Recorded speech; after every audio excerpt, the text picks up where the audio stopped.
Skylar Wallace is in the house. Hey, girl. Hey, how are you? I'm good. I'm so excited to have you here. Super excited. I think it's, excuse me. I think it's wild that when we first hopped on this call, we were like, oh my gosh, it's been since you were in high school, since we saw each other. Long time. So long, but that was back when I was doing all this package deal stuff and traveling with them on the roster. And you met us in, where was it? Was it Alabama or somewhere close to that? Where were we? We were in, I think it was Georgia the first time. Oh, yeah. I don't remember what area, but we were at a DBATS, I want to say. Yeah. DBATs are so great, They're especially so for awesome. clinics like those. They're so nice. Awesome. Maybe you were like hitting at that place or something or had connection. I don't know, but I was just so excited because I was like, oh, this girl's going to Bama. Like, my God, there's so much to learn from her. And ever since, like, I've followed you and your journey. And honestly, the amount of love you have for speed and base running and just making the defense look stupid, let's just say it. I've been so excited about this because I know there's so much that you can share about this stuff. Absolutely. It's going to be so fun. Love running short distances, not long distances though. Yeah, same. There is a huge difference. Yes. There is a massive, people are always like, oh, you can probably like run a fast mile. Well, yeah, I can run a fast mile, but I'm dead at the end. I'm dying. I have one speed. Right. Right. Absolutely. Yes. Yes. Well, I'm excited to dive into this. Before we do though, are you excited to get back and get going this fall? Yeah, I'm super excited.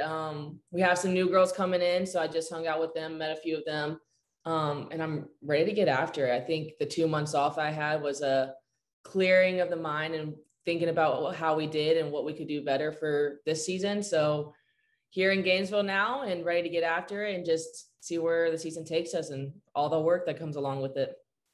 Yeah, I'm glad you talked about rest because, I mean, a lot of players right now are off of a really long summer season playing travel ball, and some of them they get right back into it and play in a ton of tournaments this fall, and I'm like, I don't know if I would dig that. Like, I mean, no, it's definitely a toll on your body for sure. And don't get me wrong, I love softball with everything. It's giving me more than I can imagine, but those 2 months are crucial for me and my time to play. So yeah. And did you work out? If you did, were you just maintaining? Like, yeah, what did that look like? I worked out a lot, pretty much every day. Just, sometimes it was just like a cardio day or running or something like that, but just like a lot of strengthening and then doing things different that you normally want to do. I know people watch TikToks of like what the people are doing, the supersets on the glutes and stuff. So I got to have some fun and do some things I normally wouldn't be able to do. So that was pretty cool, but just maintaining and just trying to get stronger and build some muscle and then just some cardio here and there. And that was about it. I had my brother throwing me short hops out in the backyard for about 10 minutes because in Alabama it was like 98 degrees. So I was dying. Wow. But we did that and then just hitting here and there, but not doing too much. Just wanted to really make sure I was rested and ready to go once I came back to campus. Yeah, because this fall is going to be tough. Like it always is. It always is. It's a struggle to get through it, but we do it. I know. And like, I probably maintain the same type of workouts during my summers, but then no matter what though, you get back to the training and the weight room as soon as you get back in the fall. And like the first 2 weeks, you can't even walk. Like, no matter how much you do, you're still going to die those first 2 weeks. Those first 2 weeks are someone call 911 for me because I'm not moving.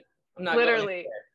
Yeah, that's when you find all the athletes taking the elevators and they're getting shamed for it. And you're like, bro, like you don't understand. Yeah, you just don't get it.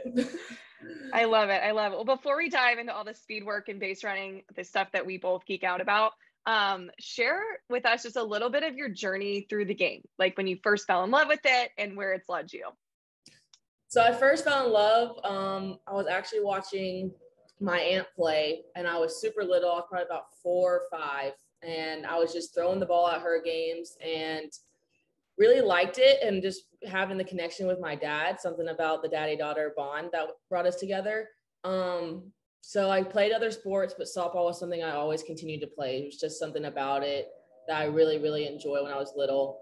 Started getting into it, played rec ball when I was little, then travel ball, kind of moved my way through that. And then you always have the arguments with your dad of you don't want to do this anymore. You don't have to, like, you just tell me, but never gave up on it. It was something the game brought, and softball players will understand. It's just the competitiveness, but at the same time, your individualness that you get to do and bring to a team, and everyone that comes together for one goal. I think that's the coolest thing to see. It's like everyone brings something to the table for one thing in common. And that's something I really enjoyed about softball. And then decided I want to play college ball and go from there. And so went to Alabama, experienced my time there, and then decided to make a change for myself and transfer to Florida, and haven't looked back from there. Something, it's something softball is something you struggle with mentally a lot, and you can beat yourself up on, but the best thing I've ever done is give myself an opportunity to play college softball. Yeah, off the cuff, I was telling you, it just really feels like you've hit your sweet spot. Like this is like exactly where you're meant to be. And there's no wonder why you're breaking records and just having the time of your life playing softball. So your growth has been fun to watch from the sidelines, let me tell you. I appreciate that. Absolutely. I'm curious, what's something that, maybe you weren't warned about before college softball that like it just hit you in the face like once you got there? Because I think a lot of players, they want to grab as much information as possible before they leave and go to school. Mm-hmm. But like, what's something that like you were not prepared for? Because I think everybody's got their things. Oh, probably just like your schedule and time management on things. Yeah. Because I was working out, and you're doing the extra work without practice, or you're hitting, and you're doing school as a high schooler. But it's just different when you go to college, because it's like more freedom within your schedule. So you're not going to class from 8 to 2 or 8 to 3 throughout the day every day. You maybe have a class here, maybe have a class there. So it's just like time management is the hardest thing. It's just trying to figure out when can I sit down and, give myself an hour to knock out this assignment, so I don't have to do it after practice, because after practice I have tutoring for 2 hours, or, I need to eat and I need to write this other paper for this other class. So I think that was like the biggest thing that caught me off guard was the time management on things, and just how relaxed but complicated your schedule is. Totally. Yeah. I couldn't agree with that more. I mean, I remember having a mentor that helped me create my schedule every week, because if she wasn't there, I wasn't going to do it at all. It's a lot. I mean, class maybe 10 to 12, or here's my lunch. I get an hour for lunch, and then I got to be at practice, but I got to be at practice early because I had to do treatment. And then you're at practice from 2 to 5, 2 to 6. And then it's okay, well, now I got to get dinner because I'm starving, and I have tutoring, and I need to knock out the assignment, but I also want to be in bed by 10 because I had to wake up at 5:15 in the morning to go to my 6 a.m. workout. Mm-hmm. So it's just a constant go. But yeah. I had a mentor too, and I still do. I still need help sometimes. I'm almost 23 years old. It doesn't get any easier, but you figure things out and you get smarter with things and learn things. But yeah, time management was the biggest thing I probably struggled with. Totally. So there's a lot of dads that listen, and you mentioned your dad a little bit, but can you share with us the influence that he had on you and your game?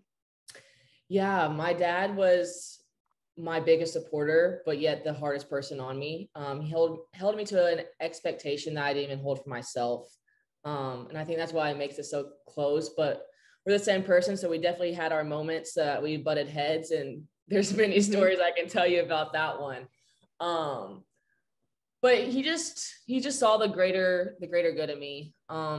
And told me, if I want to do something, I can do anything. And I think that's the biggest thing a dad can do, is just sit back there and watch you do what you love, but push you to the best, because he sees something in you that you can't even see in yourself.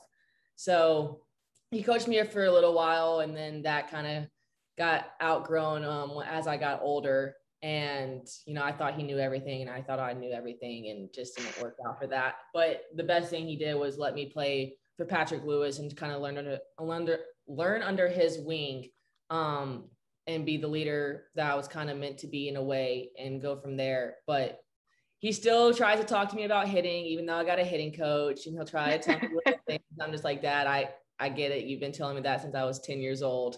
But our bond, because of sports, in a weird way, is the tightest thing I've ever seen. And I think a lot of dads and daughters understand that. Oh, 150%. Now, since you laughed about it, you have to share a story of where like you'd butt heads, because I feel like it's probably the most relatable thing. Yeah. So athletes and dads. The first story I have, I was 10 years old playing for a 12U team, and he was the coach, and I was a catcher back then.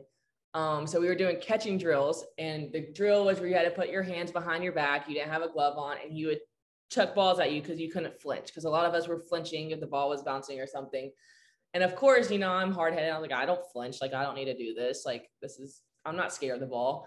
Well, my dad, of course, he's just like lightly throwing them. When I get up there, he's wanting to get up and chucking them. And I'm like, this is hurting. Like, you're literally nailing me in my chest right now. So we had an argument about something.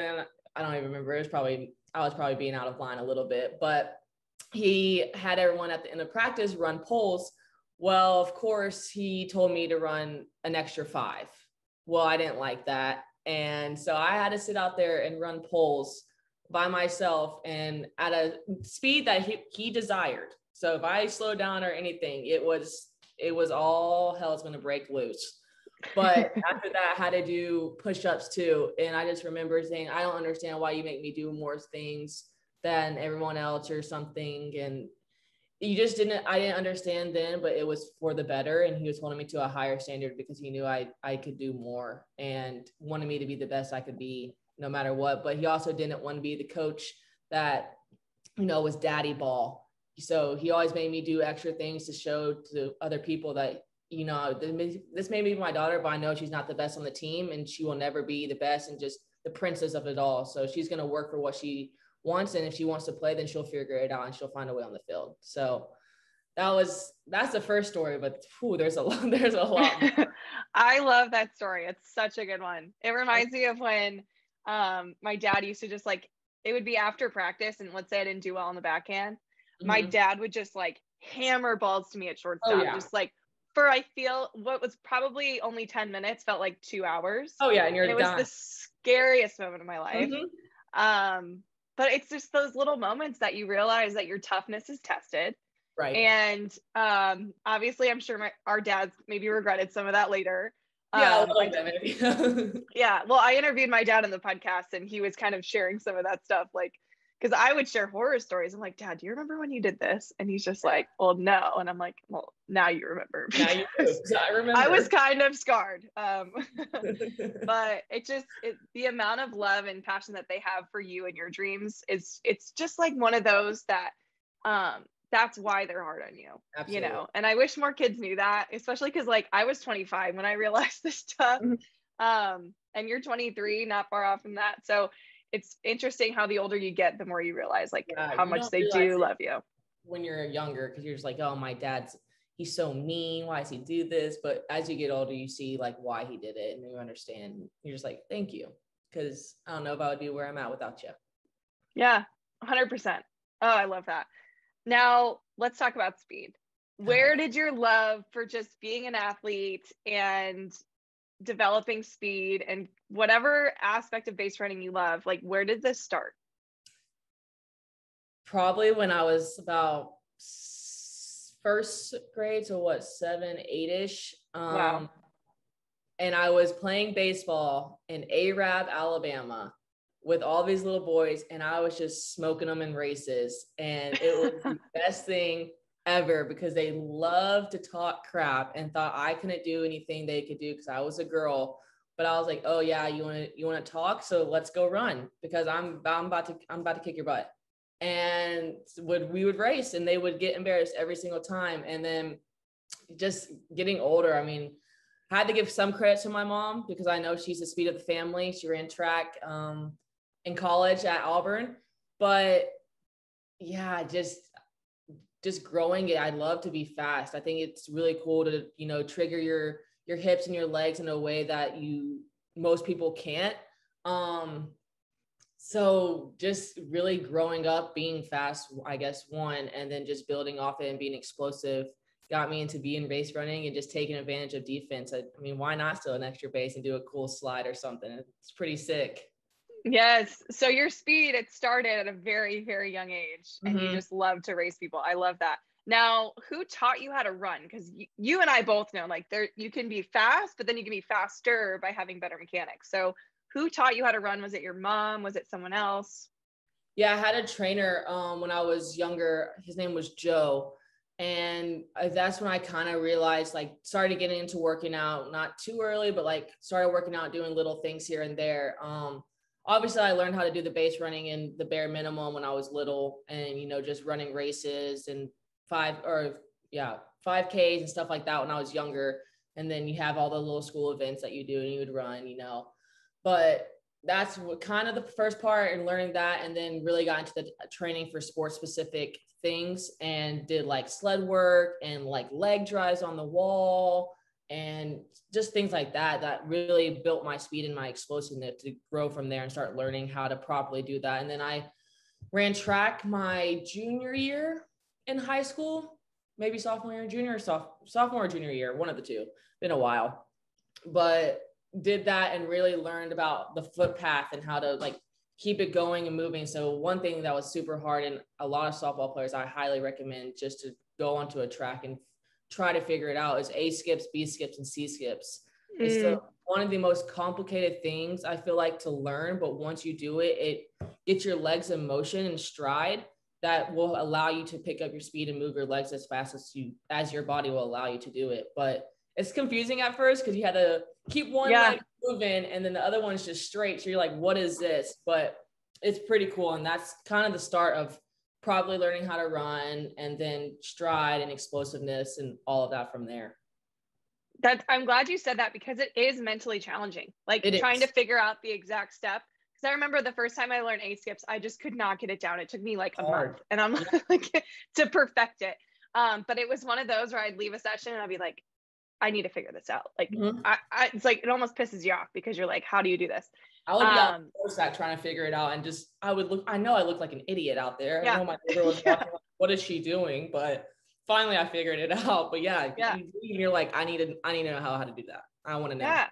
And you're just figuring it out. I love that. Now I kind of felt the same way with the ladder, like ladder drills and stuff. You probably love the ladder with agility. Same thing, like learning, I can compare like learning the A, B, and C skips to learning a new drill in the ladder. Like the tougher it gets. So for those of you who are like, where do I start? I think a ladder is probably a good start. And I guarantee you somebody can go find an A skip, a B skip, and a C skip on YouTube. Definitely. But yeah, I think like, I'm glad you mentioned that that's kind of where you started, because I think for athletes that are just not knowing where to start, that's a really, really good way to do that. Ladders are a good place to start on things. Just getting little footwork here and there down. Did you ever do ladders where you would exit the ladder and have to sprint like 5 yards after? Did you ever do that? Yeah, I did that a lot. I did hurdles at the end of it, or hurdles into the ladder, or you had to do the ladder into a box jump, or there's all kind of things you can do. But a lot of times, you were doing something at the end of the ladder most of the time. You never just were doing the ladder unless it was a warm up. Right. I like that you were doing stuff into it, because being able to learn how to accelerate and decel, like and do it fast, it takes a long time. Like it takes a lot of reps, which is why, you know, naturally athletes who just grow up, you know, racing boys in the backyard, or like just playing any sort of sport at a young age, like you kind of learn some of these skills at a younger age. But for those that have not had that, don't worry, you can still get better at this stuff. Absolutely. And this is such a good place to start. Did you grow up watching like any base runners growing up that you were just like, oh my gosh, I want to be like this person? Natasha Watley. Watched her a lot. I just loved how she was so quick. Like she could just put an easy ball in play and just beat it out. And you're just like, how? Like that was a slow ground ball to the pitcher. Like, how did you beat that out? But she was one person I watched. Can't really think of anyone else right now. Mine was Caitlin Lowe. She was a good one. Yeah, but I'm a little older than you, so good one. Yeah, but Natasha they did. Was my person. Yeah, they're two of the greats. Actually, Natasha was one of our first episodes where we talk about base running on the podcast. No way. She's been on twice now. No way. What a coincidence. Yeah, well, it makes total sense. It makes total sense. But yeah, it's funny because the way you two run the bases is so similar too. It makes absolute sense right now. I'm loving this. Have you talked to her before? Have you met her? I have not. She's in my agency. Oh, Players Collective. Yes. Yeah. But I have never talked to her or met her or anything. That's on my list. It's on my list. I can help you out, girl. I need some help. Okay. I mean, I got her autograph when I was like little in line, but like that was years and years ago. But oh my I gosh, never met her when I've gotten older or anything. I have her number. I did save her number when she put her name. I was like, oh yeah, I might need this one day. But but yeah, we'll get you two connected. You will so soon. Okay, so let's get down to like the simplicities of base running, because I think that, like, let's just start here. When do you leave the bag? This one might be controversial, only because I know in my mind I tried to leave like this early, like, but you can't really tell the difference between when it's released or not, like by that much. But like, what are you looking for to leave the bag, like to start moving? Maybe we should start with, how do you start on the bag? Because I think that has a lot to do with like when you leave. Okay, so I do a left foot on the bag facing the direction I'm going, and then right foot back. And I kind of start laying like over my leg, so I'm kind of leaning forward. And then as the picture goes, I'm kind of doing a rocking back to shoot out kind of motion. So it's like a sway in a way. Sway in a way. Yeah. Play on words. In a way. But I'm usually leaving. So the pitcher, as she comes up to the top of her wind up, her circle, about from the top or about right behind her head to like when she's going to release is when I'm kind of starting my sway. And I'm leaving right as she gets close to her, like her back hip. So I'm leaving, telling on myself a little bit early, but I had to have that motion to create. So it looks like I'm leaving early sometimes, when really I'm actually either on time or late, actually, when it's released, because I have to go forward to go back, and then I'm shooting forward again. So it looks earlier sometimes, and that's why I get called for leaving early in some ways. But if you slow down the videos and look at the hand motions, and when my foot's off the bag, it's usually on time or late, for the most part that I have seen. Don't get me wrong, perfect all the time, but for the most part, that's how I do it. And just right, probably about shoulder width, I would say, to the hip is when I'm starting my motion. That's a good, Starting or going back? Yep. So you must not go back far then. It must just be, oh yes, let's get a demo. It must not be going back far. It's probably just like a tiny negative move. You're forward so I can see pitcher, because usually you have first base in front of you and you can't really see. So I'm leaning forward, and it's just a back, and it's like heel to the ground of the bag, and then it's going. Good. Now where? Okay, I love that. Now, where is your foot on the bag? Because I think that's important. Almost using a bag as like a launch pad. Do you have like, is the ball of your foot pushing off the inner half? Yeah, so the inside part of the bag that's going towards second, or facing that side facing second, I'm on that back corner closest to the outfield. Okay. That's where I put my foot. And my feet are never straight, because I just can't start like that. So it's always corner, and the heel or the arch of my foot is usually on the bag. And it's all right around that corner to really explode off that foot for power. Love it. It's like your starting block. Mm-hmm. Good. Now, this is something that I took very seriously when I was base running. I actually had the same stance too. I want your take on like, how important do you believe the first step is? Oh my God. The first 3 steps to me is the most important. And that's honestly a judgment if I'm stealing or not. Because if those first 3 steps are not good, then I'm not going to get anywhere. And I feel it's going to take me twice as long to get to second as it would if I had those first 3 steps so explosive. It's going to feel 10 times faster. I'm going to get there half the time. Yeah. My first 3 steps are critical to me. Have you ever, okay, this is going to be us nerding out for a second, but have you ever taken those first 3 steps on a steal and did not feel like it really clicked? And then you're like, oh God, like I better pick up speed. Yeah. Like it truly is within the first 3 steps, whether you know if you're easily going to beat it out, or if it's going to be like a close play or even get out. Yeah. There's been multiple times where it's just like your body, like you just don't sync up right. It's so weird. Like you don't sync up right. Like you're like, oh, I got to wait for this moment. You're waiting for your moment to go. And then it's like a stutter step. And then it's just like something doesn't click. So you're like, okay, I gotta go. So you just somehow try to pick up speed or time or lose time to get in the bag. So usually like something like that, I'll probably go into the back of the bag and try to do a hook slide or something. But yeah, there's been multiple times that happens, and it's the worst feeling ever because you're just like, oh shit, like, am I going to be out for this? I know. I felt that too, for sure. Now, God, if people aren't taking notes right now, I don't know what they're doing. They're probably going to have to like replay some of this stuff because we're moving quickly. But so when do you peak? Because obviously we need to know, like, if we know that it's a, someone's swinging through and not going to hit the ball, we don't have to peak. But if it's just like a blind steal and like the hitter's still hitting, when do you take that peak? Pretty late, honestly. I honestly wait for a sound more than anything than a look, just because I like to see where the shortstop's setting up and what she's looking like on a tag. And I'm kind of reading her in a way with the second baseman out of the corner of my eye. So I'm really waiting for a sound of anything. And then once I hear a sound, I'll kind of look up and try to figure out what's going on. But with speed so quick and I'm stealing with a green light, it's kind of just, you got to risk it and go.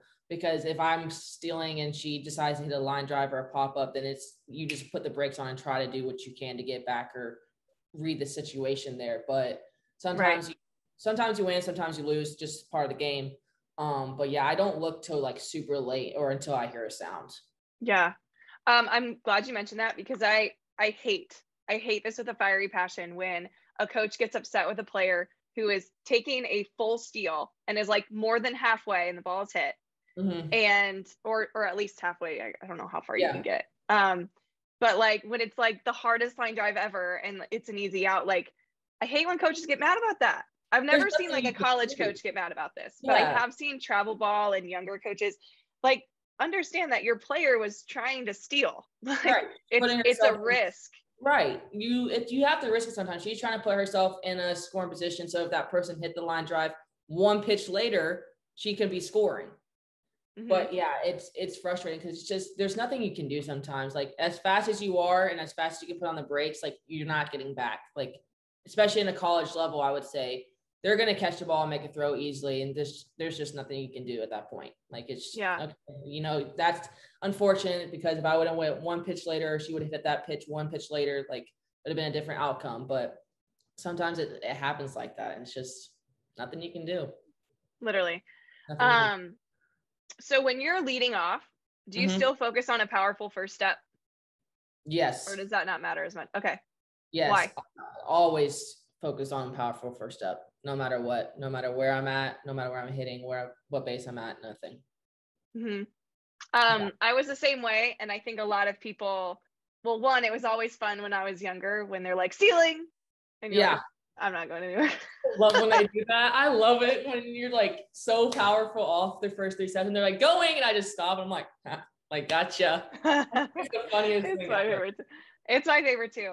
But there's a purpose behind it. You don't do it so that they always think you're stealing. Well, that actually might be a reason, like keeping the defense on high alert.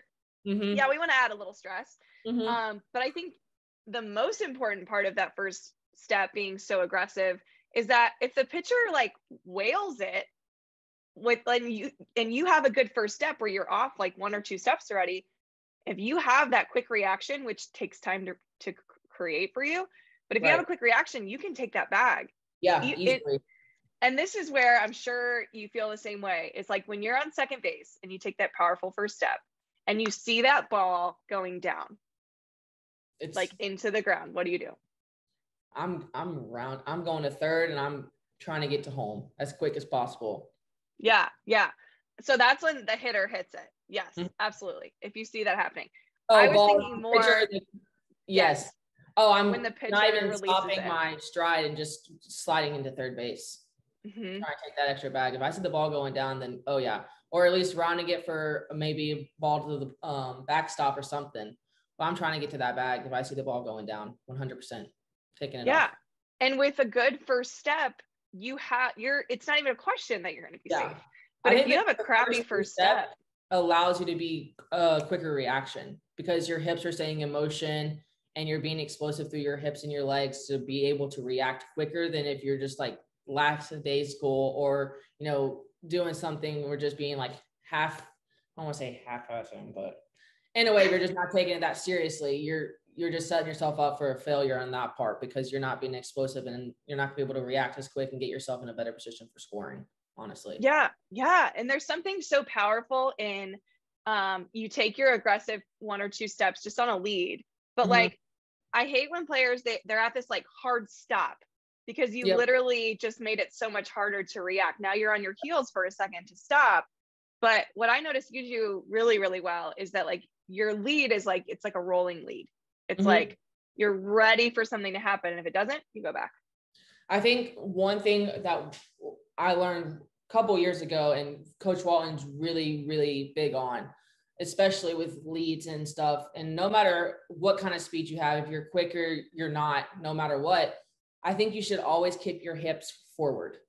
I think that's the biggest thing for trying to take extra like advantage of bases is keeping your hips in motion to where they're going rather than trying to take a lead, turn to face the catcher or pitcher, and then going back forward to the base again. I think that's a huge thing too. That will help with the reaction no matter what, like I said, no matter what speed you are. Just keeping your hips in that line of where you want them to go is going to be easier for you to react to things happening and read balls better than anything. Turning them. Yeah. Once you turn, stop, then you have to either move your hip, open it back up, and try to get your leg into position to run, or you're just running zigzags at that point. But yeah, I think that's a huge thing too when running. Yeah. Now for those players, I will advise that have not thought about any of this before and maybe are a little slow with reaction right now, because when we first started, we were very slow with our reaction. This took so much time to develop. I probably wouldn't advise the hips being forward until you've kind of mastered the reaction and that stuff. I think I remember when I was like slowing down, like, so when I took my lead and I would slow down, I think my hips would turn maybe a little bit towards the catcher, not fully, but like just a little bit in case there's like that quick, you know, throw back to second. But even if they throw it back and I see it soon enough, I still can go to third if I wanted. So, but I do like that advice. It's really good advice for those speedsters. Yeah, I didn't even learn that, I would say, until I guess USA was probably the first time I kind of heard about it, and then kind of implemented it my own at Alabama. And then really Coach Walton was a huge stand of doing that. But for travel ball, when I was younger, I was always turning my hips and figuring it out and just using my speed to read things and figure out how to get to the next base. So good. So do you probably have a green light whenever you read something? Yeah. Did you have a green light when you first stepped on campus? Yep. You did? Pretty much. That's good. Now, for most people, especially young ones like playing travel ball and stuff, you have to earn that. Like, actually for everyone, you have to earn the green light. And this is something that I did not get a green light until I think my last year of travel ball. So like, and then at school, all of my fall was proving to people that like I knew how to be scrappy on the bases. And I pretty much had that immediate green light too. Now with that privilege of a green light, let's talk about like when, and this is actually one of my academy members, I asked my group, my virtual hitting academy members, like, hey, if I had a speed expert on the show, like what would you ask? And one of them said, like, when should you be super aggressive and when should you maybe have a little bit more of a yellow light as a base runner? I think knowing what's going on in the game. So what inning you're at, the score of the game, and then also who's hitting behind you is a thing to kind of pay attention to. So like, for example, when I had Reagan Walsh hitting and I was on first or second, I'm kind of being more aware of what I'm doing, just because she was a power hitter. So there's a lot of line drives and deep fly balls that I might have to tag on, or even a home run or something like that. So I'm just paying attention to what's kind of her swings looking like and knowing how she is as a hitter. Also determining, like I said, the inning. You know, you always want to take risk and be aggressive early in the game.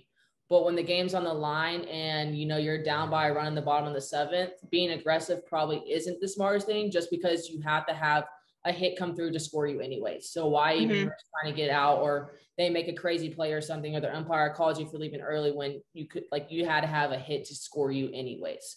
So it's just being like super smart on your situation, and then just like knowing the hitter that's behind you. I mean, Charlotte, I figured me and Charlotte kind of had a connection before we even came to Florida and played together. So I kind of knew her more than I did Reagan, but Reagan, I learned pretty quick in her tendencies as a hitter.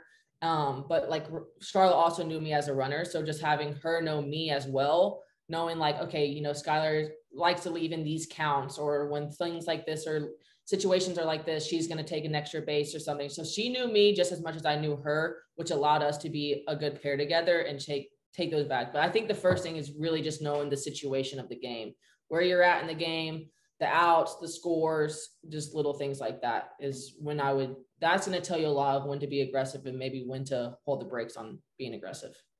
Good. Okay. So beginning of the game, let's be crazy. Like, let's see what we can do. Not crazy, like crazy, but in like our responsible way. Right. But let's see what this catcher's got. Like, I think that was always a mindset for me early on. Now let's get a little more specific, because I think that's what people are asking for. They're like, okay, well, what, you know, did you ever like know when a changeup was coming? And if you did, was that a go for you? Was that a green light for you? Is that something you look for? I wouldn't say I specifically look for it, honestly. I would say more, this is going to sound crazy, but for me as a runner, if I think too much, I start to second guess or think I'm not capable of getting to the next bag, or I'm going to do something. So I'm just reacting a lot to what's going on, but also having a sense to what the game's looking like. And like I said, my hitter, obviously, but I think like as a hitter, I don't even like being told when the changeup's coming. I just want to react. Yeah. Like, I don't want to have to think, hey, like here, I just heard the code word for changeup. Now she's going to throw a changeup. Is it going to be a strike? Now I'm looking if it's a strike or a ball, and am I going to swing? And so I just like to react to it. I think it just allows for more naturalness to come through. And so the same thing with my running. So, I mean, I can read the ball pretty well out of the hand of what she's doing. So if I see the changeup and what she's throwing, that like, okay, she's throwing the changeup pretty well to this game. Maybe my hitter's going to hit it. So let's just be more aware. I'll probably go for a bigger lead at that point, just to put myself in a better situation to get to the bag.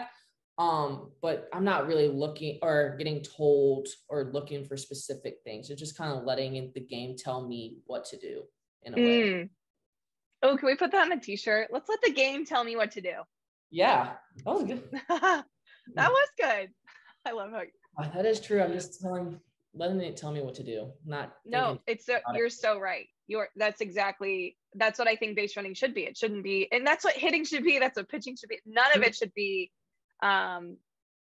thinking too much. And I think, and someone told me this one time, and I thought it was pretty good advice. Like, some players, they do want the data. They do want to know when the changeup's coming. And some players, they don't. I was just like you. I don't want it. Yeah. I want to be able to find it on my own, you know? Now, when it's a little bit later in the game, tight game, that doesn't mean you don't never go, right? It's like, but as far as I remember, if it was an obvious I'm safe, like, no brainer. But like, when are those moments when you know that you're going to be safe? Like, is it one of those where if you see it early, the pitcher throwing it into the ground? Like, give me some scenarios where it's like, yeah, even if it's tight, like, I'm probably going to go here. This is a tough question. Well, I think the one thing is, how's the catcher's arm? Because no matter if the shortstop catches a bad throw or not, you can still get out. I've experienced that quite a few times. So how's the catcher's arm looking, her arm speed to get down to the bag? And have I stolen her before?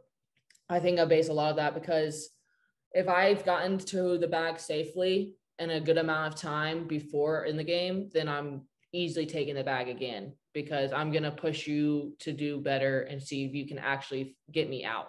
because I'm confident in myself and I'm going to bet on myself every single time. So if you didn't get me out the first time, I'm going to run on you again. No doubt. But then also I think it's looking at, with the situation stuff, where's my shortstop playing? Where's my second baseman playing? Because once you steal one time, they're more aware. So they're trying to find ways to cover you, and they start to think more like, oh, okay, well, Skylar already stole early in the game and it was pretty bad. We weren't even close. So let's shift our defense. And even though we're later in the game, try to get her out because we don't want her on the base. Okay, well, then my hitter's going to go into a motion of, we're going to have a cover on or something. And then it's like, where's my shortstop playing? Where's my second baseman playing? And what's my outfield looking like? Don't think the outfield's not important either when you're base running, because it will tell you a lot for what they're going to do. And it's also, okay, well, if they overthrow and my center fielder's all the way back at the fence, I'm going to pop up slide and go third, because like she's not getting me out either. So that's a huge key too. But yeah, I would like to look a lot at what the shortstop's doing and her tendency of what she's doing. And then obviously the situation, all that good stuff. But shortstop's going to tell you a lot about what's going on. Good. I love that you're constantly reading. I mean, I think every play, I almost noticed your eyes are like, okay, where are they? Now what's a signal for you? Like, when is it where, again, you're an aggressive base runner, and you notice that shortstop's really leaning towards that 5-6 hole, and that second baseman isn't really very close to second either. Is that like a for sure, or what's going through your head there? Oh yeah, if I see the shortstops at a couple of extra steps for the 5-6 hole, like no doubt going. Especially a pop-up slide I always pop-up slide. I think something I do all the time. But I'm going for a pop-up slide towards the back of the bag and making it harder for her to even get a tag on me. So yeah, if she's cheating that way and trying to cover, and she's like, oh, the second baseman's probably going to cover the bag on the steal, I'm not scared about that, because I'm sliding right into her path of direction. So that throw has to be perfect for her to make a tag on me. So I just love your thoughts of just like, no, you're going to have to beat me. Yeah. Like, is that what you're always thinking about? Like, hey, shortstop, you're not going to get me out. Or this catcher. Yeah, there's no way. Are those just everyday thoughts for you? Yeah. So, we always time down the throw for our opponents to see, as runners, what her pop time is. So I know my speed from first to second, and my strides about 10 steps, full stride, if I'm being explosive off the bag. And so if I can get down there in 10 strides and under her pop time, then yeah, you're going to have to beat me, unless you make, because most of the time the catcher has to catch the ball, transfer the ball, get on her knees or stand up, and however she wants to do it, and make a good throw. And the amount of time that I have 10 steps to get from first to second. And sometimes react to a hitter. Yes. Too. And you have that all into play. So they have a lot of things to go right for them to make it to get an out on me. So like I said earlier, I'm going to bet on myself every single time to get down there and find a way in the bag, then bet on the opponent. Heck yeah. I think talking about the mentality of being an aggressive base runner is just as important as like the mechanics. Yeah. Because if I ever was standing on first, and I don't know if you're the same way, and I did not think I would be safe, I never was. Nope. You have to be able to say, if I have that thought going in my head, I'm going to let my hitter just move me over, because that's not my day to take it back. Yeah. Do you have cues that you say to yourself, like beat the ball or whatever, that you say to yourself when you're about to steal? I always say speed kills. Yeah. Kills and be a badass. I'm going to name this episode Speed Kills. Yeah, that's what I always say. That's speed kills. Oh, and speed kills, I forgot, be a badass, and speed creates chaos. It does, though. It really does. Nothing makes me more happy than seeing a defense spiral, because I made them nervous. It's so funny. Well, I shouldn't say it's funny. It is funny. It's so funny. It's so funny, because you're just like, dang, my footwork and my speed work just got you out of whack. And now it's just, that's funny. And when you can rattle the pitcher, this whole game is yours. When you see her getting a little nervous, you're like, oh, you're done. You're done. You're done. Okay, I have to ask now, have you ever stolen home? Have you ever done that? It's a risky thing. Oh, wait. I think this When might I have been broke the on record. Florida. Yeah, please When I elaborate. broke This the is a good record. story.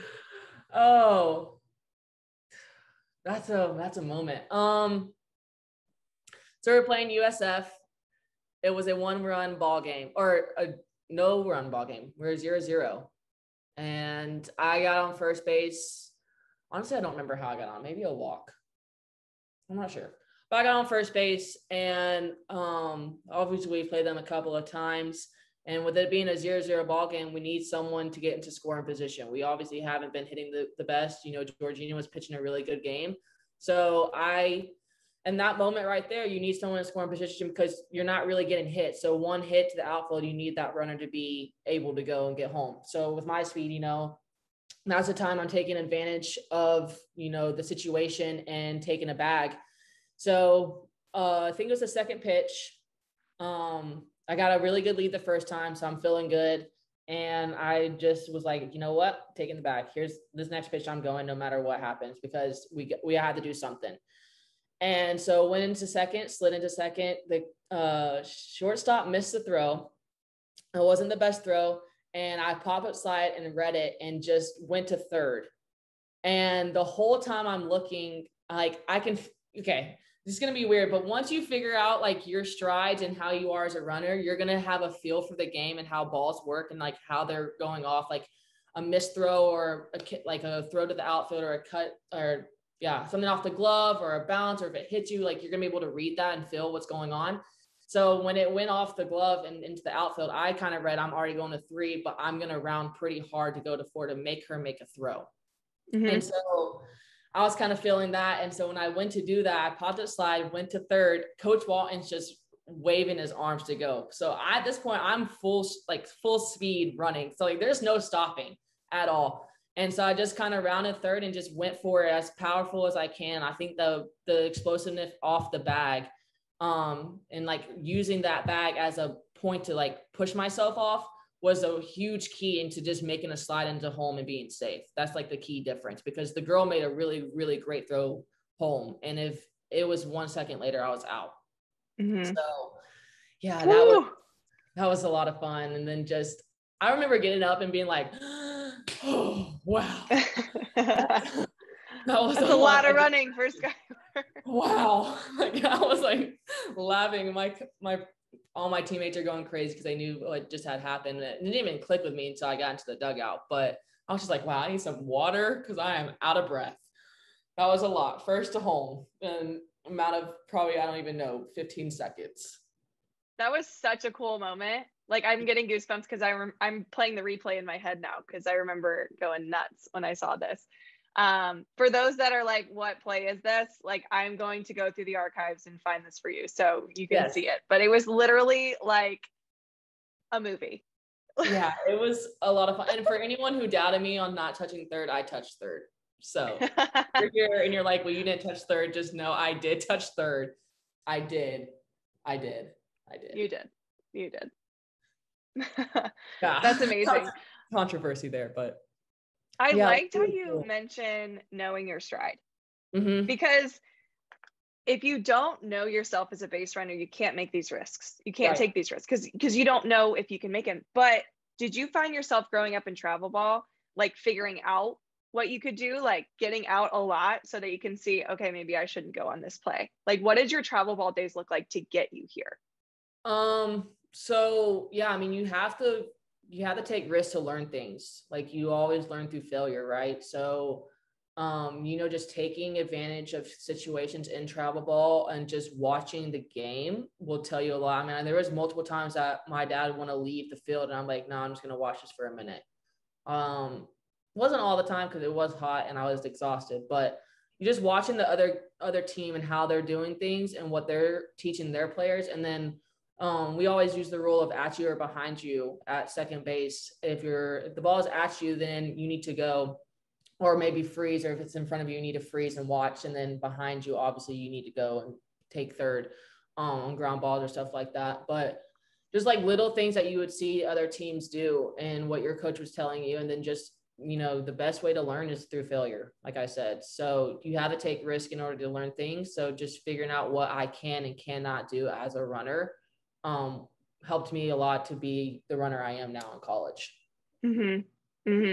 So just taking like what the catcher's doing on certain throws, on what she's doing like this, and with a play like this, I mean, there's so many things that you can go through. The defense shifting like this, or the situation being this, and I'm taking third base, or something like that in travel. There's so many opportunities just to figure out what you can and cannot do. I mean, because the game doesn't really change once you come to college and doesn't get faster or nothing. It's just the best players at that point.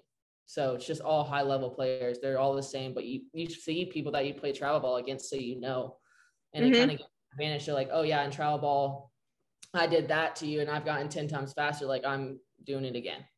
So. Yeah. And I will say, I thought my freshman year, I thought I could do all the things that I could do in travel ball. I did play a high level travel ball, but only for like 2 years. Yeah. So I did like, even in the fall, and this is where I'm like, if you're playing fall ball, it does not matter as much as like the middle of summer where you're playing in a World Series. Right. So like now is the perfect time to test this out. Yeah. Because it was like fall ball of college for me that I'm just remembering, like I was making mistakes left and right as a base runner. Cause our catcher was one of the best in the Big Ten, and we were scrimmaging, and I was like, oh, like she won't get me out. And then like, she freaking makes you look like an idiot. And I'm like, okay, this is how it's going to be. But without the risks that I was taking, I wasn't going to know what I could and couldn't do. Right. Absolutely. Yeah. And fall is a huge time. Like you just said, I didn't even think about fall. You're playing all these teams in the fall that don't even mean anything. So why not take the chance on doing something to figure out what you can and not do and set yourself up for success in the spring and summer? Yeah. That's huge. And practice, like just do it. There's so many times that we do live base running, and it sucks, but those moments when your coach is just sitting there telling you and helping you out, like take advantage of that. 100%. He's going to see a lot of things and help you out. I mean, I don't know if schools will do it, but we'll do live on the field and we'll have base running as a station, and we have outfielders. So you're reading the ball and on things like, okay, well, maybe in this situation, I'm going to tag on that ball, or maybe in this situation, I'm going to get as far off as possible in case, she misses it so I can take another back. So just learning things like that will help you a lot. Yeah. We did so much live base running. So much. My freshman sophomore year, our coach, she was like, we're going to be the fastest team in the Big Ten. And so the first 10 minutes of every practice, we're doing some sort of live base running where sometimes we'd have runners at all the bases. And then she would say, okay, everybody's an individual on the bases. So we had to pretend like there wasn't anybody behind us or in front of us. We were just ourselves. Right. And either we had a coach hitting or a player hitting off of like a front toss or something. And it was like, read it and figure it out. Yeah. And we were never in trouble for making mistakes in practice. No. Ever. No. And I think this is where sometimes like, and that's the thing, I know like it's a big situation, but like in practice, this is where you have to just let your runners like figure it out. Yep. And let your runners ask you questions. Don't tell them what to do. Ask them like, how could you have done that better? And then make them process that, because with all of that, that's how I learned when to be super aggressive, when to tag up and feel like I could go. Is that what you guys do a lot of at Florida? Yeah. So we'll have, like I said, the situation or a live base running going, and then just like reading the balls the same way and figuring it out. And I think a lot of times like we'll help each other on things too. So like we had a girl come in the fall last year, and she's super fast, but she just wasn't reading the balls like the best that she could. So I was always put in a group with her just to kind of help her out on that. Just to make her a little bit more comfortable, because she was new to the team and didn't know Coach Walton as well. But you can ask him anything. I think just putting your ego aside and not being scared or nervous to talk to your coach. I mean, they want you to be the best you can, and they want to win too. So why not ask a question just to help you out, and they can help you out as well. I mean, I always ask Coach Walton, I'm like, hey, on this ball, like maybe what would you think in a situation like this? And he's like, well, he always tells me I know myself better than he does, but maybe at this, we would be more precautious than doing it, then we wouldn't, or we would. So just like figuring little things out. And I think having a defense definitely helps too, just reading stuff. But yeah, I always ask him questions about base running. I mean, and I just broke the record. So, I mean, that says something. You can always ask questions. I don't think anyone should be scared about that at all. Yeah. So I'm just curious about how Tim Walton is, because I think there's a lot of coaches here that probably want to learn a lot from him. If you make a mistake in a game, and it's not like life or death mistake, because obviously everybody's going to get heated then, even yourself. But if it's a mistake that you make, do you go to him about it? Like, how does he react in a game setting when maybe you or someone else makes a mistake on the bases? I think one is going to say a lot if you take ownership for your mistake. Don't try to say that, you did this and someone blah, blah, blah. Just take ownership for making your mistake, because we're all, turning into young adults at this point, young women. So just own up to it. I think that's the first thing. And then he never is going to yell or freak out or anything like that. I mean, he's going to be pretty calm and just ask you most of the time. And as you get older, you'll figure out, okay, maybe that wasn't the best thing. And you'll kind of know what you did wrong. But I always just go to him and I'm like, hey, that's my bad. Like, probably not the best thing I did. Or I should have done this. And he's like, yeah, like, no worries, pat on the back, move on. Cause like at that point, there's nothing you can do about it after you make the mistake. You got 30 seconds to get it out, figure out what you did wrong, learn from it, move on, because you can't change the game. So he's really calm as a coach. He's going to make you realize what you did wrong and what was probably the better thing if you don't know. And then we're going to go on from there and just learn from it at practice. He's going to bring it up at practice. He will always remember and bring it up at practice. You're going to work on it for a good minute, but he's not doing it intentionally. He's just trying to make you better and figure out what's best for the team. Yeah.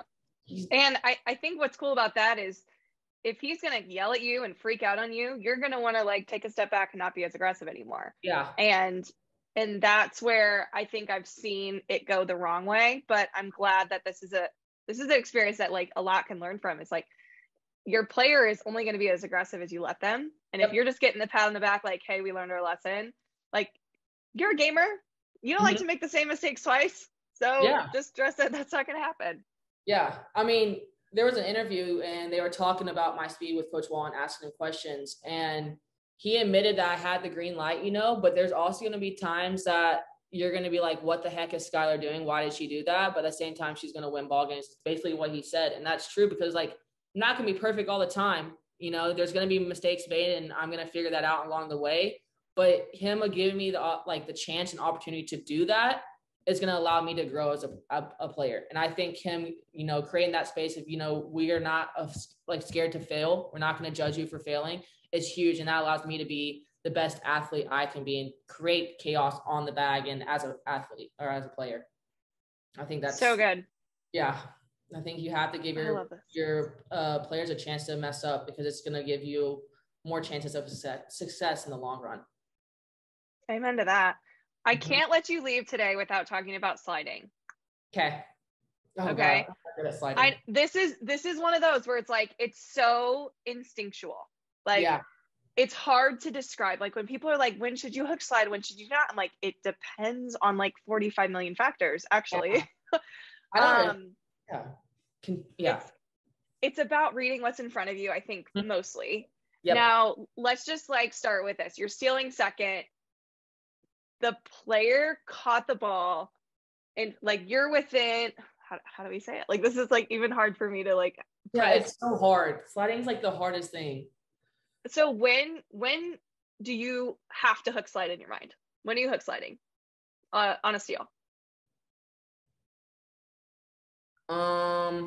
See, I don't really even hook slide a lot of the time. If the ball beats you, do you hook slide? Yeah. I feel like that's your only way. That's my only way to get in. So I'll try, but most of the time it's just a pop-up slide that I do. Because if the ball beats me, then I'm dead out no matter what. Right. And then you can do like the Javi Baez, like sweep around, try to miss it and tag the back. That's a dream. Usually that's the only time I would ever try to hook slide and avoid a tag, is when the ball has beat me to the bag and she's standing there with the ball in her glove. Okay. Every other time you're going straight in. I always go for the back corner, the corner farthest away from where they're set up. Back corner. That's Mm-hmm. good. How do you slide? Do you go left foot under, right foot on top, straight? Yep. Right foot straight, left foot under. Yep. Cool. Now at home. Mm-hmm. One time I accidentally went head first into home and I regretted that for the rest of my life. You don't recommend going head first into home, correct? I can't Unless, okay. Did head first my broken record though. That's true. That's true. This is the part where like, I'm thinking about my youth players and I'm going to say all day, every day, don't do it. Yeah. Like, it's kind of like a face mask thing. Like, wear a face mask until you are just a magician with the glove, right? And like, if you're going to slide, I'm going to recommend a young athlete, like always go feet first, figure out how to go feet first. Yeah. Because the game, you're going to instinctually like accidentally go head first at some point in time. Like I did, and I broke my thumb. It wasn't in the park home run though, so I'm not going to like be mad about it. Against ULL, and they were like ranked number 4 in the nation. It was just, okay. So I did that. But I think of the little ones, and I think of like, oh my gosh, like what if they decide to go head first into home and break their hand because the catcher's like, it's hard. Never into home. And I know that's contradictory of what I've done. But like, I don't even think about sliding head first. Like I can't think about doing it or I'll just mess up or belly flop or something. So when you see me head first slide, just know like that was completely instincts to do.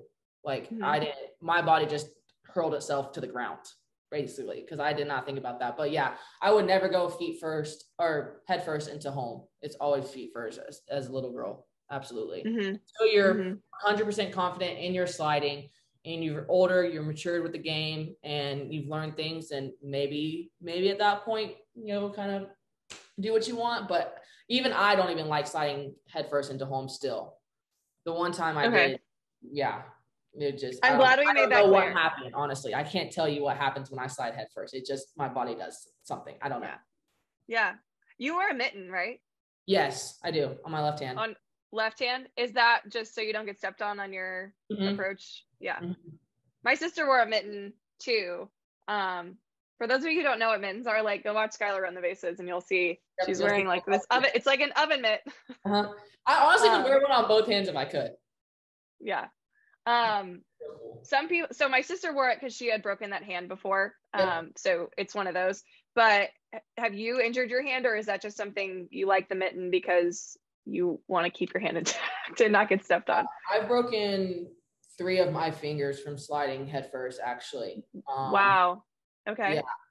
So try to protect that, but at the same time, it's just, a thing that Coach Walton likes. If you're ever going to dive head first, you're going to wear a mitt. So something like that. But I also would wear one no matter what he thought of them anyways, because you just never know. Just weird things happen, and trying to protect my hand as much as possible, because I've already broken those 2 fingers. So I'm not trying to do that again. And I also, it helps with, I always drag my hand when I slide. So it helps with that too. Always sliding. Me too. Try to just protect it as much as possible. Not trying to get any injuries out there. Yeah. Okay. One more question about sliding. It may lead to 5 more questions. We'll see.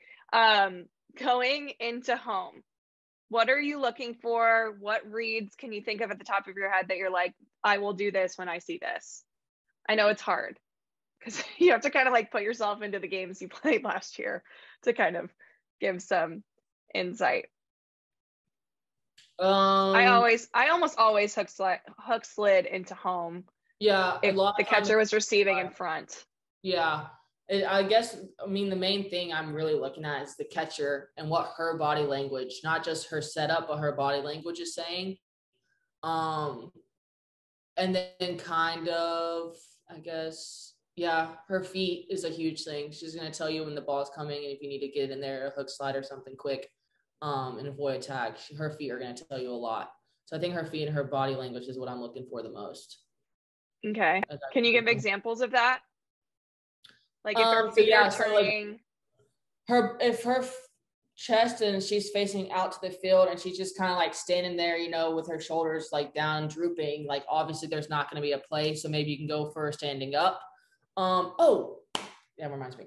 You can go standing up with your feet, you know, just kind of run through. But if her feet are moving and she's like anticipating a play, that's when I'm going to go outside no matter what, just to avoid a tap because it happens like super quick. So I'm going to hook slide outside. So it's just kind of like what her shoulders are doing and she's drooping, you know, kind of just like not really saying anything, being vocal, or if she's being vocal and like anticipating a play or creating the chaos for a play, automatic hook slide. The second thing I forgot I'm looking for is my on deck batter because they're going to tell you a lot and they're your eyes for you. So they should be in front of you, visions, hands up, you're up, being super loud, or down to the left, you know, hook slide, whatever. That's the second thing I look for is what they're doing too. Good. That's really good. Cause you can't tell like where the ball is, right? Like if you are like driven to go to the bag and get there fast, you have to like obviously get the circle, get the arm to say that you're going, but they can kind of see like, do you have time to like hook slide, or is the ball going to beat you there? You need a hook slide, or is it going to be close? Like just get to the bag. Like there's so many things. And that's where people and coaches, you need to train this. You need to train your on deck batter. Because if your on deck batter is not trained, if they are not trained to be in the right setup, to tell about a runner to go on the outside or straight in or up, like it's a whole nother game in itself right there. Right. And it's so important because they're not just their eyes, but that can protect injuries or anything from happening to your player. I mean, that on base has a huge role, or on deck has a huge role, not just to stand there and look pretty. Yeah. Is there anything else that we missed that you're like, people need to know this about base running or sliding or speed, other than that, speed kills? We hit a lot. We did hit a lot. I don't think I have anything. We hit a lot of stuff. I'm sure I can think of stuff. Oh, like a question I get all the time. Okay, one more. When you're at first, and obviously a lot of things play into this, but balls foul, let's say somewhere in foul territory, how do you know if you can go? Like it's going to depend on a lot of things, but first thing is know your speed if you can get there. But what is your outfit? Are they catching it standing up? Are they moving away from the field? Are they running towards the field, like bringing it in? Do they look like they're going to leave their feet? I think there's a lot of components that go to that, but I think knowing yourself and what the outfielder's doing and reading her, and always turn to face the bag. So if you're tagging up on a foul ball, make sure your body is facing it, so then you can just explode right off immediately after that. Don't try to look over your shoulder. Just set yourself up in a good position to be looking at her directly and what's going on. That's so good. Like if she leaves her feet, it's like automatic. Unless she's leaving her feet right next to third, then you may need to be smarter. Yeah, like if she leaves her feet, moving sideways, is she going backwards for a catch? You know, is she deep, because that's a good throw. Maybe you can have to hit a cut for that. What is your outfitter looking like she's doing? I think that's a huge thing to know. Yeah. And that reminds me of too, like if I'm a lefty, so I'm always sometimes like spraying something to left field, but if I ever see it, if I'm like rounding first and I see that left fielder bobble it even like for a second, it's an automatic. Oh yeah, absolutely. This is my biggest thing, and I do it till this day. Always come out of the box hard to first base, because you never know what's going to happen, and you can turn a ball that should be a single into a double easily, and it's the best thing. And even if it's a pop-up, run as hard as you can. Run as hard as you can. If you're pissed off, run as hard as you can. If you didn't like how you swung, run as hard as you can. If you didn't like the pitch and you're wondering why you swung at it, run as hard as you can, because just because it's a pop-up does not mean it's an out. Just run, because there's been a time that the ball has dropped dead in the middle of the pitcher and the catcher, and I'm standing on second base because of it. Like, just run hard. You just never know. Yeah. And it can add like a little more stress too. Like if it's an infield pop-up and you're like full speed, they're going to be like, wait, I hear feet, like, but I have to catch it. You're just like, oh, frick. Like, what? Obviously you can't touch them. Let's make that clear too. Like, because that's just not good. But yes, run as hard as you can. It looks good. And it creates chaos even if the ball is just a blooper into the air. It does not matter. They still got to catch it and make a play. So good. So good. Man, I want to play again so I can run bases like you. Where can people who are listening that are like, I'm obsessed with all of the stuff that I just learned, I want to follow Skylar, where can people do that? Where do you like to hang out? So first thing's Instagram, Skylar.Wallace, SKYLARWALLACE. And then TikTok, Skylar.Wallace too. That's where I'm at a lot of the times. And then I have Twitter. I don't even know what my username is on that, but TikTok and Instagram is where I'm most active. Perfect. I love it. I'll put that all in the show notes so your fangirls can go follow you, or just anybody who just loves you. Any questions, I always look through my DMs and stuff, so I'll be more than happy to answer some questions if I can. But yeah. That's so sweet. Perfect. All right. You ready for some 5 to Thrive? Some rapid fire questions? Yeah, let's do it. Okay, great. The first one I need to know is your favorite sports movie. Blindside. Great one. That's and it's pretty new. Yeah, good answer. I love that one. I just watched it recently too. It's a great one. What is a mistake that you've made as a base runner that you learned the most from? Oh my God. She's made thousands, people. She's normal. On first or third and getting picked off, like too cocky in a way where I was getting too big of a lead, even though I wasn't stealing, just getting automatically picked off. Like you were the runner at first? Yeah, first or third. I've had it happen at both bags, honestly. Like just getting a little too ahead of myself in a situation where it was important to be smart on the base and just got automatically picked. Yeah. First and thirds are tough. Yeah, they're really tough. They are. That's probably one of my biggest. It's just not being aware of what's going on. Just being a little caught up in my own self. Man, I think the worst practices were we had to work on first and thirds. Yes, I hate them. we worked on them every day. So. I hate them as a defense too. I hate first and thirds. They really suck. But that's another thing is like when you were talking about live hitting, like unless you're practicing it live, your teams, like your base runners aren't going to know when they can go. So it is a must, even though players and coaches probably hate practicing first and thirds, but it's super huge on teaching moments. Yeah. I'm just going to lay that out there. It happens a lot too, unfortunately, a lot of first and thirds. Yeah, tons and tons of times. Next one, how proud of you are, I just messed that up. How proud are you of your shoe collection?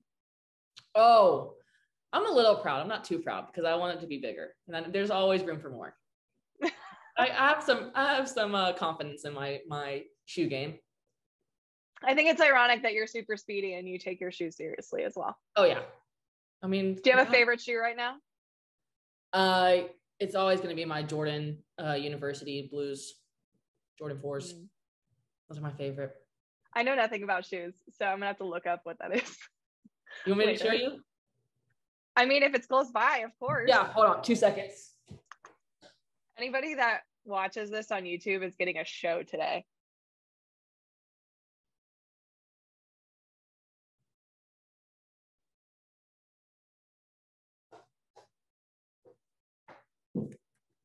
Oh, those are sick, dude. Yeah, I love these. Oh, those are amazing. I just love the blue on them. But yeah, those are probably my favorite. Those are really cool. Yeah. Man. I need to amp up my shoe game. My best shoe game is my golf shoe game. Hey, the golf shoes are kind of cute. And I'm getting into I know. That's I know. I'll send you the picture of the ones that I just got. They're kind of tight on me, but I don't care. They're just cute. Okay, yeah. And I tend to play better when I wear them because I think I just feel swaggy. But hey, if you look good, you feel good, you play good. Exactly. We need to put that on a t-shirt too. All right, I think that was 3 questions. Who has been the greatest role model or mentor in your life that's influenced you? I have 3. Oh, go. One's my dad, obviously. Then my second dad, Patrick Lewis, and then my grandma is my third one. All 3 of those have impacted my life in more ways then I can count. And I Beautiful. probably wouldn't be the person or athlete at all if it wasn't for those three. I love it. I love it. Before I ask the last question, I need to thank you for coming on and sharing your wisdom about base running. I've been dying to have somebody as passionate about base running as me on the show, because sometimes my voice, it's like, it's here every week. I need someone like other than me talking about this. Because I am obsessed with it. But I hope people through this, and I know people through this interview are going to appreciate base running more at least, and also feel like they know more. And I hope so. I hope that people all over the country, and technically the world, because this podcast is listened to all over, are going to take base running seriously and start working on it. It's a key component to the game. It can change a lot of things. So it truly is. But it's been fun. So thank you for having me. Anytime. You're so welcome. Always down to chat. Me too. Good little softball. I know. Yeah. And I'm sure there's more questions. People are like, wait, you didn't talk about this. Yeah, that's the game. There's so much other things we could have talked about. Yeah, there's so many. We gave you so much today. It's insane. You're going to have to play this on replay. Yeah, for sure. All right. Last question. What would you say to an athlete who says, I could never be a good base runner? To trust yourself. Never doubt yourself. Always bet on yourself, because you're your biggest enemy, but your best friend too. So just always bet on yourself, because you never know what you can do unless you try. Always try. Yeah. So good. A lot of people give it up because they were told that they won't be it, but prove people wrong. Bet on yourself. Let's go. Bet on yourself, because you're your best friend. Why not? Amen. All right, Skylar, this has been amazing. Thanks for coming on. Thank you. I appreciate it.